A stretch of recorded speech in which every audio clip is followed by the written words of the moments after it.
Hola a todos, bienvenidos a un nuevo vídeo, yo soy Nacho Cerrato y pues he tardado un poquito más en grabar porque no he podido grabar por el calor. Básicamente en mi habitación hace 50 y pico grados de media y entonces pues tengo que grabar muy temprano, que se den ciertas circunstancias y entonces ahora mismo estoy un poquito vendido. Hoy va a ser la primera reseña de los libros que estoy leyendo por el Black History July y este no es el primer libro que he leído, pero bueno. Me gusta empezar por este porque creo que es como un muy buen comienzo para adentrarse en la literatura africana. Así que hoy vamos a hablar de Todo se desmorona de Chinua Achebe, que es el primer libro de la trilogía africana. Y yo pues me he leído esta edición de bolsillo de Contemporánea, con traducción de José Manuel Álvarez Flórez. Y además esta es una lectura conjunta en el Club Pickwick, así que si queréis echarle un vistazo, pues podéis enriquecer aún más ahí vuestra lectura. Bueno, pues decir que esta edición tiene un prólogo. Yo imagino que varias de las ediciones que se hayan, sobre todo, editado por aniversario, tendrán algún tipo de prólogo o alguna introducción. Yo creo que es súper importante, y esto lo extiendo a casi todos los clásicos de la literatura, o del cine, o de lo que sea, de hecho. Todos los clásicos creo que deberían tener un contexto o una explicación, a pesar de que podemos dejar parte en el lector, ¿no? De que entienda el contexto y en qué momento se ha escrito esa obra o lo que sea. Creo que ayuda mucho a la hora de encarar la obra que tenga al menos un prólogo o algún tipo de explicación sobre, pues, eso, ¿no? El contexto histórico de la obra, la situación del autor, etcétera, etcétera. Y bueno, ya entrando en el libro, que de hecho también quería decir que por ahora todas las lecturas que he hecho me están encantando.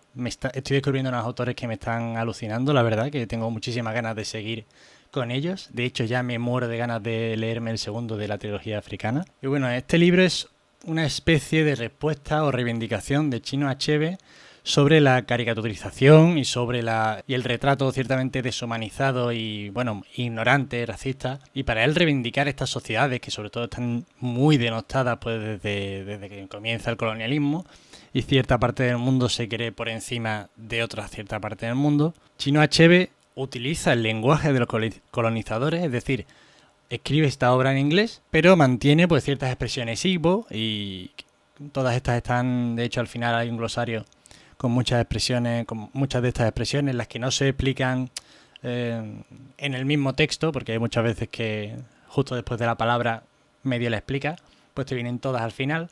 Entonces tiene esa mezcla entre estas dos culturas, como también podría ser el inicio del colonialismo, ¿no? En el propio texto, ¿no? Entonces, claro, también es muy interesante esta obra que no utiliza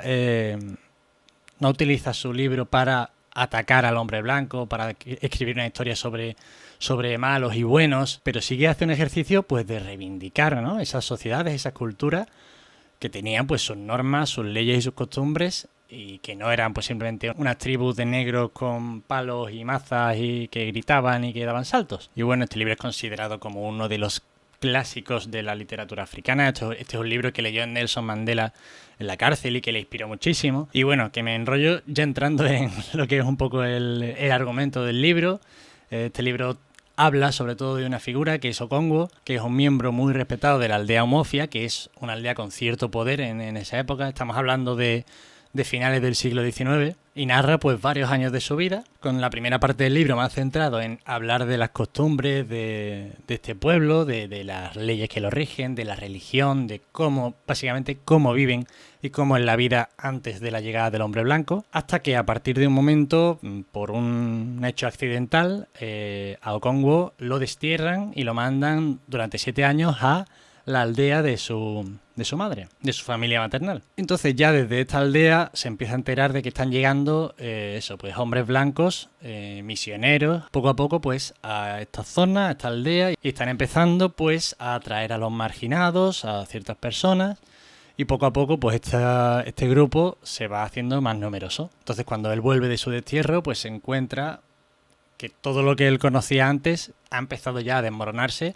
y no tiene posible reversión. De hecho, incluso su hijo se convierte al cristianismo, lo que supone pues añadir aún más desazón a la vida de este hombre. Y Okongo es un personaje muy interesante porque, como ya he dicho antes que no hay malos y buenos, Okongo es una figura que puede resultar incluso muy chocante por ciertas cosas que hace y por cómo se comporta. Es un hombre que teme muchísimo más al fracaso o a la decepción que a la guerra o a las fuerzas de la naturaleza. O incluso yo creo que a la religión, aunque respeta la tradición y las costumbres de forma absolutamente férrea, pero vive muy condicionado por cómo era su padre, que era un tío muy vago y muy pasota. Entonces Okongo reniega absolutamente de todo lo que era su padre. Como en esta sociedad cada uno puede medio trabajarse por sí mismo su respeto, ¿no? y su posición social, pues Okongo es muy pero que muy trabajador, es implacable a la hora de acatar las leyes y las normas que rigen esa sociedad, y siempre está muy atormentado,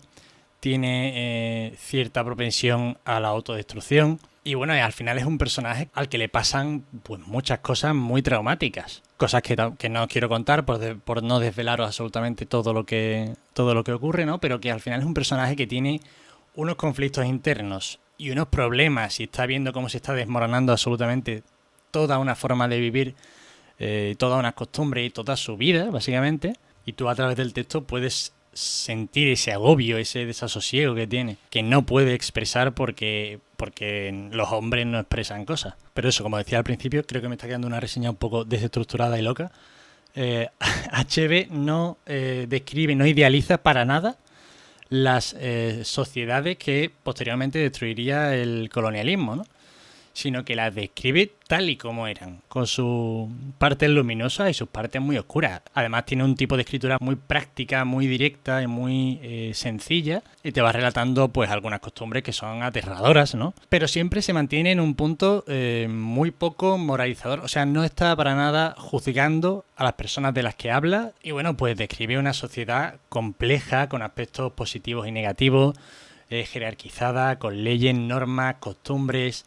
En la lectura vas leyendo muchos proverbios de los que nunca has escuchado absolutamente nada. Una sociedad extremadamente patriarcal, muy religiosa y con ciertas costumbres tan curiosas como, por ejemplo, que cada persona tiene un chi, que es una especie de dios personal, y tiene pues una ciertas semejanzas con las creencias kármicas. Tiene otras costumbres pues aterradoras, como por ejemplo lo que sucede cuando nacen los gemelos, o cómo se gestiona, cómo se soluciona el problema de que una mujer tenga varios hijos y estos no sobrevivan, que se atribuye a ciertas maldiciones, historias así, y se hacen pues cosas que nos parecen barbaridades. Además, y aunque he dicho que no hay una moralina o que el escritor, mientras describe ciertas situaciones o a ciertos personajes, no se posiciona a favor o en contra de estos personajes, sí que creo que a través de lo que ocurre en la historia va de alguna forma impartiendo pequeñas dosis de justicia. Y no me refiero a la cuestión del colonialismo, obviamente, que relate el suceso histórico de que llegan los blancos y colonizan y acaban y destruyen toda una forma de vivir, toda una costumbre y bueno, pues prácticamente se cargan a toda una civilización. No me refiero a eso, sino a lo que le pasan a ciertos personajes. Y de nuevo me corto un poco por no entrar al posible spoiler, ¿no? También decir, por cierto, que en la edición esta de Contemporánea, que hay un prólogo que yo recomiendo, en el prólogo hay una cosa que se puede considerar un spoiler. A mí no me ha importado, la verdad. No.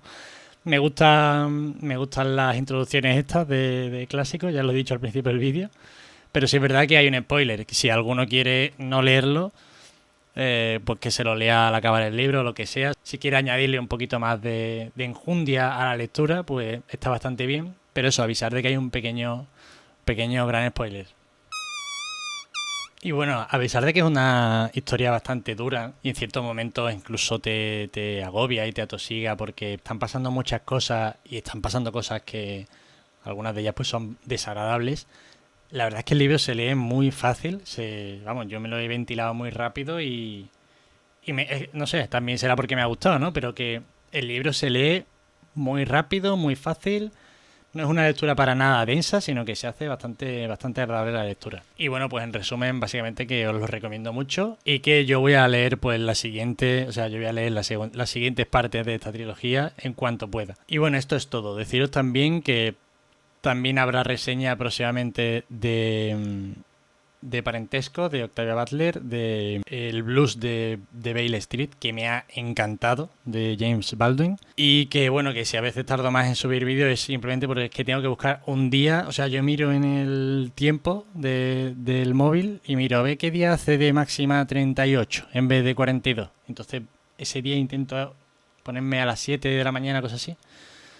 Que en mi habitación no haya dado el sol, que mi habitación es en la esquina del edificio, entonces hace una calufa que lo flipas, ¿no? Pero ya tengo esos libros leídos y tengo ganas de hablar de ellos. También además voy a colar por aquí otra reseña de algún libro de no ficción que me gusta ir intercalando. Y nada, pues espero que os haya gustado. Muchísimas gracias por llegar hasta aquí y nos vemos en el siguiente vídeo. Hasta luego.